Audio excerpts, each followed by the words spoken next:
Welcome to yummy dummy kitchen. இன்னைக்கு நம்ம பார்க்க போற ரெசிபி வந்து ஒரு ஈஸியான பைனாப்பிள் ஜாம் எப்படி பண்றதுன்னு பார்க்கலாம்.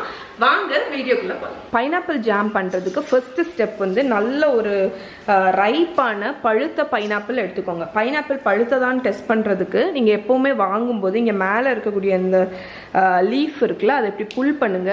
அது அப்படி டக்குன்னு ஸ்னாப் ஆகி வரணும். அதுக்கப்புறம் இப்போ நம்ம பைனாப்பிளை கட் பண்ணிடலாம். மேலே கீழேயும் கட் பண்ணதுக்கப்புறம் நம்ம சைடு எல்லாத்தையும் ட்ரிம் பண்ணிடலாம். ஒரு ஷார்ப்பான நைஃபை வச்சு ட்ரிம் பண்ணிடலாம்.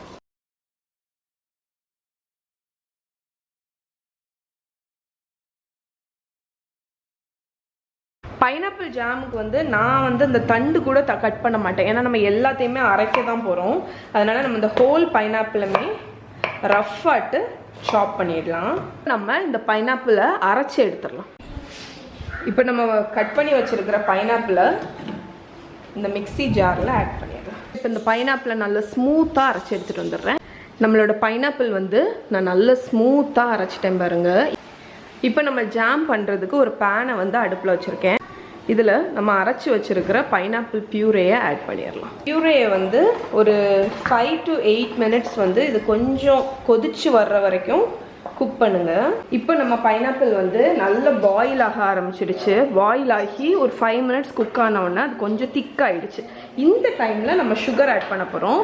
ஸோ சுகர் கம்ப்ளீட்லி உங்கள் டேஸ்ட்டுக்கு தான். நான் வந்து 1/2 cup சுகர் ஆட் பண்ணுவேன். நீங்கள் வேணும்னா ஜாஸ்தி கூட ஆட் பண்ணிக்கலாம். நான் ஒரு பைனாப்பிளுக்கு 1/2 cup தான் சுகர் ஆட் பண்ணுவேன். ஏன்னா எனக்கு ரொம்ப ஸ்வீட்டாக இருக்கிறது வந்து பிடிக்காது. நீங்கள் வந்து கலர் வந்து உங்களுக்கு பிரச்சனை இல்லை அப்படின்னா நீங்கள் வந்து வெல்லம் கூட ஆட் பண்ணலாம். பட் அது எல்லாத்தையும் விட நார்மல் சுகர் தான் வந்து இந்த ஜாமுக்கு நல்லாயிருக்கும். சுகர் போட்டோன்னா நம்ம பைனாப்பிள் ஜாம் நல்லா பாயில் ஆக ஆரம்பிச்சிருச்சு. இனி வந்து இதை நீங்கள் இடையில மிக்ஸ் பண்ணி கொடுத்துட்டே இது வந்து திக்காகிற வரைக்கும் பாயில் பண்ணுங்கள். அட்லீஸ்ட் ஒரு 8 to 10 நிமிஷம் ஆகும். ஒரு பாயிண்டில் உங்கள் ஜாம் வந்து நல்லா தெறிக்க ஆரம்பிக்கும். கொதிக்கும் போது வந்து வெளியே வந்து நல்லா தெறிக்கும். அந்த டைமில் நீங்கள் ஒரு மூடி போட்டு மூடிட்டு லோ ஃப்ளேமில் குக் பண்ணுங்கள்.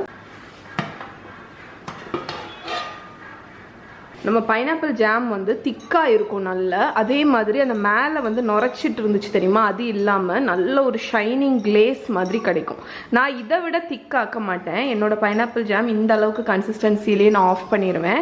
ஏன்னா இதில் சுகர் இருக்கிறதுனால நம்ம வந்து ஃப்ரிட்ஜில் வந்து ஸ்டோர் பண்ணும்போது கொஞ்சம் திக்காகும். இது வந்து இப்போ வந்து ஸ்ப்ரெட்டபிள் கன்சிஸ்டன்சியில் கரெக்டாக இருக்கும். எனக்கு இந்த கன்சிஸ்டன்சி பிடிக்கும். உங்களுக்கு வந்து இன்னுமே திக்காக வேணும் அப்படின்னு நினச்சிங்கன்னா நீங்கள் வந்து இன்னும் திக்காக்கிக்கலாம். இப்போ நம்ம பைனாப்பிள் ஜாம் வந்து கூல் ஆயிடுச்சு. இதை பாட்டிலில் அடைச்சிடலாம்.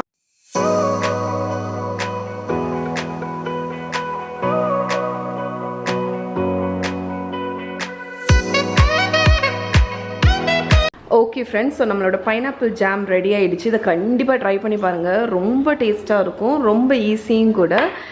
இதை ட்ரை பண்ணிங்கன்னா எப்படி இருக்குன்னு சொல்லுங்கள். ஸோ இதோடு இன்றைக்கி வீடியோ முடிச்சுக்கிறேன். இன்னொரு நாள் இன்னொரு வீடியோவில் இன்னொரு இன்ட்ரெஸ்டிங்கான ரெசிபியோடு உங்களை மீட் பண்ணுறேன். பாய்.